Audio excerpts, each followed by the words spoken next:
One Malaysia Development Berhad, or 1MDB, was led by Jho Low, a Malaysian businessman, international fugitive, and fraudster. He's the guy who moved $4.5 billion from the company's fund into his personal accounts. Low lived in the lap of luxury with his pockets funded by the people of Malaysia. He bought his way into the Hollywood A-list by giving extravagant gifts to the rich and famous in exchange for their exclusive company. He even purchased a $325,000 white Ferrari for Kim Kardashian and her then husband Kris Humphries as a wedding gift in 2011. Kardashian and Humphries fought over the sports car in divorce court, but in the end, neither one could keep it because it was bought using stolen money from the Malaysian people. Low had a long list of celebrity benefactors, including Swiss Beats, Praz Michel, and Nicole Scherzinger. He bought prize paintings by Pablo Picasso and Jean-Michel Basquiat for Leonardo DiCaprio. He contributed nearly $240 million to fund The Wolf of Wall Street in 2012. DiCaprio went on to thank Low in his acceptance speech for Best Actor at the 2014 Golden Globes. Low also gave $8 million worth of diamond jewelry to Miranda Kerr. Low was also known to take his celebrity guests to casinos and hand them chips. At a casino in Las Vegas, he gave $250,000 worth of chips to Paris Hilton. When Low's scams came to light, the DOJ required all his celebrity friends to turn over their gifts, which they did without question. 1MDB was a strategic development company run by the Minister of Finance in Malaysia. It was designed to fund long-term economic development projects by partnering with global markets in the tourism, real estate, agribusiness, and energy industries. Instead of financing Malaysia's economic future, corrupt officials used the money to purchase mega yachts and international homes while funding Hollywood films. Millions also flowed to former Prime Minister Najib Razak's personal account. Malaysians have diverse ancestry, often descending from Malay, Indian, and Chinese heritage. 1MDB was established to unify this varied heritage through a high-quality job market for all Malaysians in green energy and tourism. Low promised Prime Minister Razak an added benefit. Funds would also be used for financing his re-election campaign. On the surface, 1MDB appeared dedicated to corporate and social responsibility. Funds came from offshore Middle Eastern markets, and in turn, Malaysia became a valuable ally in Asia. 1MDB began as the Terengganu Investment Authority, or TIA, in 2008 by Ahmed Saad to benefit the economy of the Terengganu state within Malaysia. Jho Low served as special advisor to the organization, which became a federal entity in 2009 when the Minister of Finance required TIA. It changed its name to 1MDB. 1MDB got into hot water with the Malaysian Parliament over the company's apparent lack of financial transparency and no appointed auditor. Between September 2009 and March 2010, the company made a suspiciously large profit of 425 million Malaysian ringgit, or $140 million,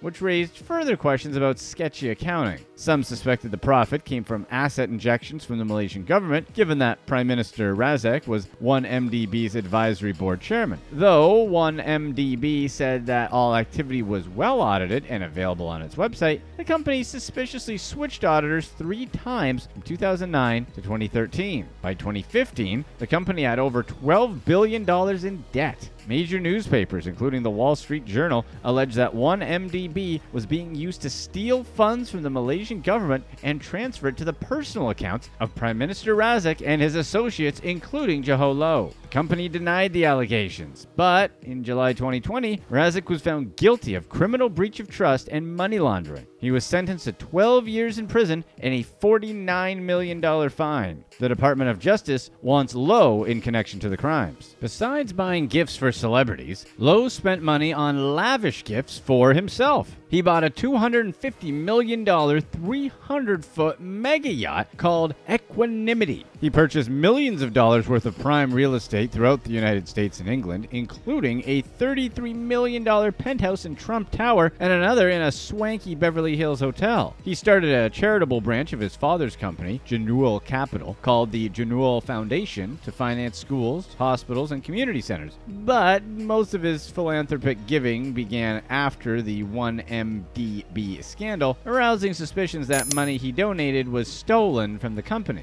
Low, the son of a wealthy Chinese businessman in Malaysia, is the youngest of 3 children. He attended prestigious schools, including Harrow Boarding School in the UK, Winston Churchill's alma mater, and Wharton Business School at the University of Pennsylvania. His privileged background introduced him to elite families, like the King of Jordan's son, Saudi royalty, and the stepson of Prime Minister Razak, Riza Aziz. During his time at Wharton, Low founded the Winton Group, backed by $25 million of startup funding from family and friends, a fortune not many have during their undergraduate education. After graduation, he moved to New York. He began managing money for family and friends, then started investing in bigger deals, such as purchasing luxury high-rise buildings in the Malaysian capital of Kuala Lumpur. He was appointed special advisor to TIA in 2009, which later became 1MDB, and benefited from the Middle Eastern financial connections he previously established. Low got involved with 1MDB when he advised them to accept a deal for 5 billion Malaysian ringgit, or about $1.1 billion. On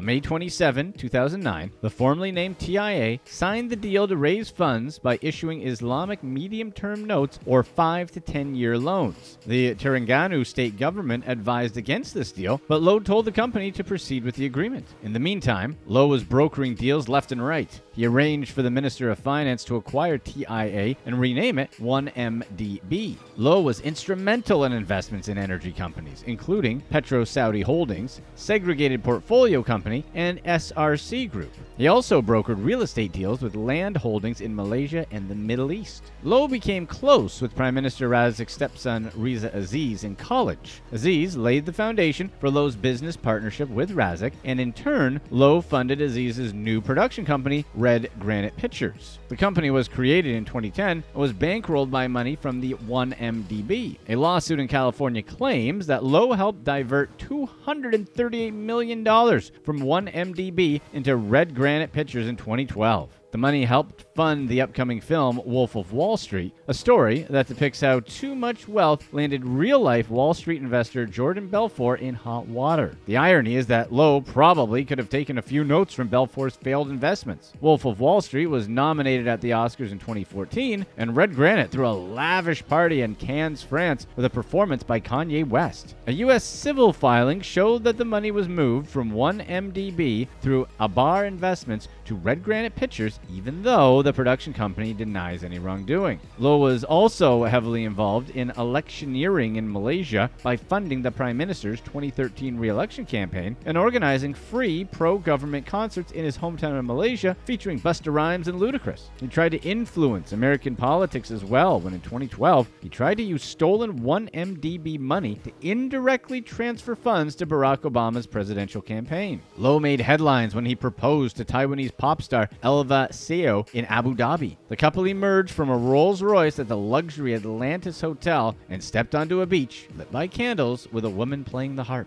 A single dinner table was set up on the beach for dinner. Opposite, a sign declaring Joe's love for Elva. 2 parachutes appeared overhead. 2 men in tuxedos landed on the beach carrying boxes of priceless chopard necklaces. There was a fireworks display, and it was all recorded on video by a wedding planner in Dubai. But the two did not end up getting engaged, and the press had a field day over Elva's rejection of Low. Former Malaysian Prime Minister Razak was the first to face the wrath of the justice system. In May 2018, Razak lost the general election to Mahathir Mohamad, who unexpectedly won after reopening the investigation regarding the billions of dollars stolen from 1MDB. In the summer of 2018, Razak was charged with money laundering, criminal breach of trust, and abuse of power related to his involvement in 1MDB. He allegedly stole 42 million ringgit, approximately $10.14 million, which flowed into his personal bank account. He pleaded not guilty to all charges and denied any wrongdoing. He was arrested in September 2018 for a $627.79 million deposit into his personal bank account. In various civil lawsuits, the U.S. Department of Justice claimed that 1MDB laundered more than $4.5 billion through complex transactions and shell companies, some of which went into Razak's bank account. Razak claimed that most of his money was donated to him from Saudi Saudi Arabia and was returned. Singapore, Switzerland, the United States, and other countries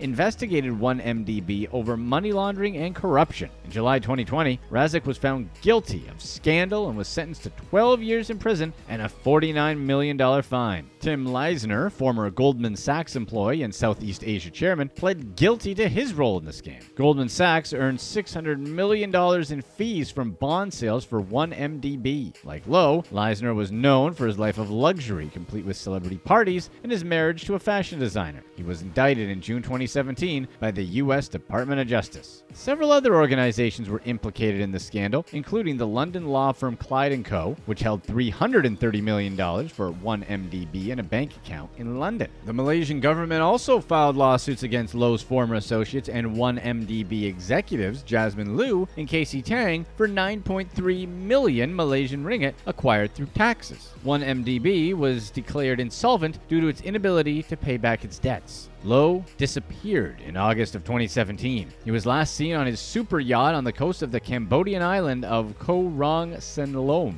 He remains on the run as an international fugitive and retains innocence against any charges brought against him. He is the target of an Interpol red notice, which means that local authorities must detain him if found in the United Arab Emirates, Indonesia, India, Myanmar, China, or Hong Kong. It's not an arrest warrant, but rather a wanted notice. If found in one of the member countries, Low will be extradited to Malaysia to await trial. The United States Department of Justice went after Low and filed charges against him for his role in the 1MDB scam. In August 2021, the United States recovered and returned $1.2 billion of the misused funds to the people of Malaysia. Several other countries have joined in on lawsuits to recover and return the stolen money. In October 2019, Low settled with the U.S. government, but a criminal case against Low is still ongoing. In 2021, he was charged by a federal grand jury for trying to bribe the Trump administration to drop the FBI's investigation into Low and 1MDB. On his now defunct website, Low maintained that he is not guilty of the money laundering charges brought against him. A book published in 2018 called Billion Dollar Whale, written by Wall Street Journal reporters Tom Wright and Bradley Hope,